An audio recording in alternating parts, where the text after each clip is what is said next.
एक दामाद में माँ बाप 1000 कमियां बर्दाश्त कर सकते हैं अपनी बेटी के लिए, लेकिन अपने बेटे के लिए अपनी बहू में एक कमी बर्दाश्त नहीं होती। जितना आसान होता है ना एक अच्छा दामाद होना, उतना ही ज़्यादा मुश्किल होता है एक अच्छा बेटा बने रहना। क्या बेटों से वैसी मोहब्बत नहीं की जा सकती जैसी बेटियों से की जाती है? जिस बेटी के लिए दामाद की 10 गलतियां भुलाकर उसको अच्छा माना जाता है, क्या उसी कोख से पैदा हुए बेटे के लिए अपनी बहू की गलतियों को नहीं भुलाया जा सकता?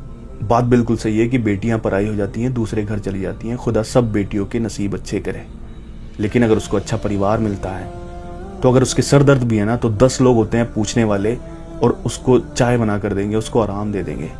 वहीं बेटा जब एक परिवार को छोड़ता है उसी परिवार के लिए, तो वहां अगर वो शदीद बीमार भी है ना तो उसका हाल पूछने वाला कोई नहीं होता। वो बीमारी से डरता है कि अगर मैं बीमार पड़ गया तो मेरी परिवार का ख्याल कौन रखेगा। तो क्या माँ बाप की उन मोहब्बतों पर ऐसे बेटों का हक नहीं है? बेटी तो बेटी होती है ना। जैसे आपने पाला और अपनी बेटी को दूसरे घर भेजा है, वैसे ही आपकी बहू भी किसी की बेटी है।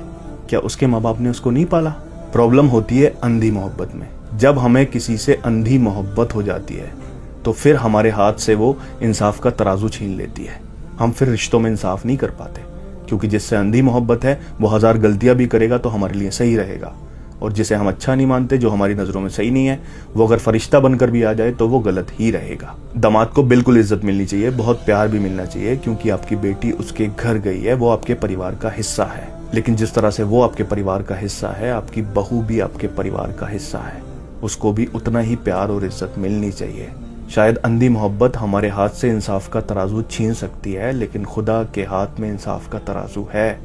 वो तो एक दिन पूछेगा ना कि मैंने तो कभी नहीं कहा कि सिर्फ बेटियों से मोहब्बत करना और बेटों से नहीं करना।